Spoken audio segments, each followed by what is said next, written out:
Welcome back to सुहानी देवनाथ মানে আমার চ্যানেলে। তো কেমন আছো তোমরা সবাই? আশা করছি খুব ভালো আছো আর আমি খুব ভালো আছি। আজকে হলো 22 ফেব্রুয়ারি বৃহস্পতিবার আর এখন টাইম হচ্ছে সকালের 10:30 আর এখন থেকে আমি আমার ব্লগটা স্টার্ট করছি। পুরো দিনটা কি করব না করব সবটাই তোমাদের সাথে শেয়ার করব। বিরাট এখনো বাড়িতে আছে, এখনো কাজের জন্য বের হয়নি, বের হবে এখন একটু পর। তাই ওর জন্য আমি এখনই ভাত রান্না করে নিচ্ছি, কারণ কি ও বলেছে ও খেয়ে বের হবে আর আস্তে আস্তে ওর অনেকটাই দেরি হবে।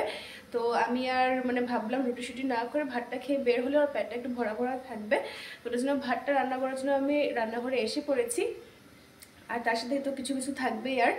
আর মা গেছে মন্দিরে, কারণ কি আজকে হলো নিত্যানন্দ মহাপ্রভুর আবির্ভাব তিথি। তো ওটার জন্য মা গেছে, ওখানে সমস্ত রান্নাবাড়া আয়োজন মা ওরাই করবে আর অনেক সুন্দর করে পূজা হবে, অভিষেক হবে।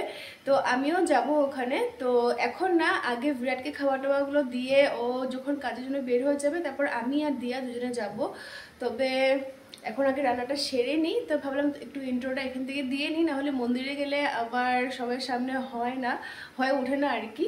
তো ঠিক আছে, এখন তো ভাতটা করছি আমি ওর জন্য। তো ঠিক আছে, একটু পরে আবার দেখা হবে কি কি রান্না করছি না করছি আর সবটাই।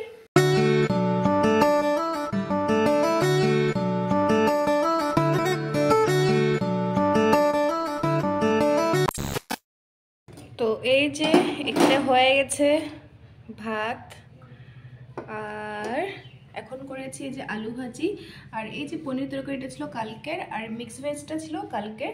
তো চলো, এটা দিয়ে আমাদের আজকে ব্রেকফাস্টটা হয়ে যাবে।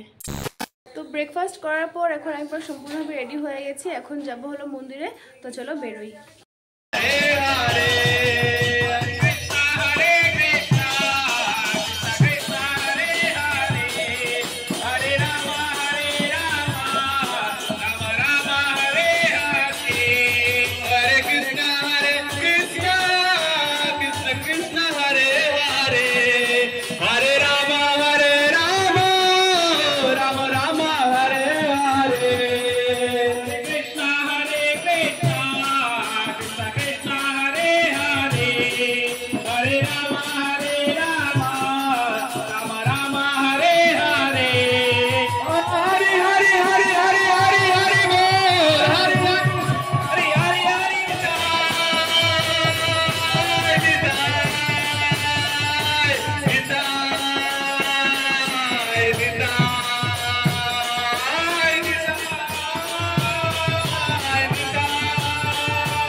মন্দিরের উপরে একদিকে হচ্ছে কীর্তন, একদিকে হচ্ছে অভিষেক, আর এইদিকে মাওরা সবাই মিলে করছিল রান্নাবাড়া। এখনও রান্নাবাড়াটা কমপ্লিট হয়নি, একটু বাকি আছে। কয়েকজন মাতাজিরা মিলে করছে রান্না, কেউ বাসন ধুয়ে দিচ্ছে, কেউ আবার জায়গাটা পরিষ্কার করে দিচ্ছে।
কত লম্বা লাইন।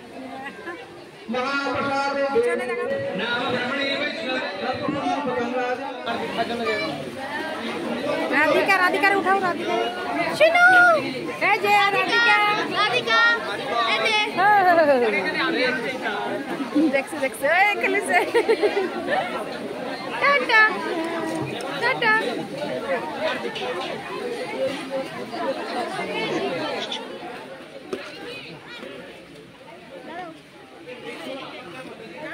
হরে কৃষ্ণ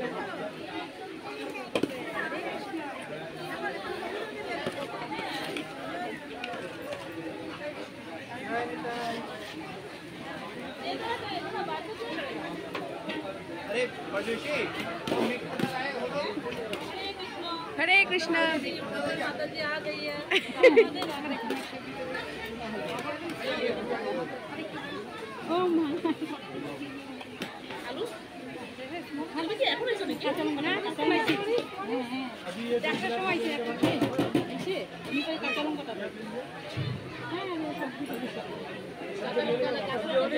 माता जी की खुजदासे यार फूलगोभी की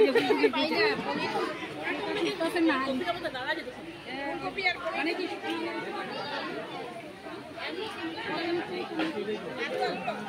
এটা কি তরকারি রাখো একটা পাতার মধ্যে সব কিছু দিয়ে একটা গুছাই দিই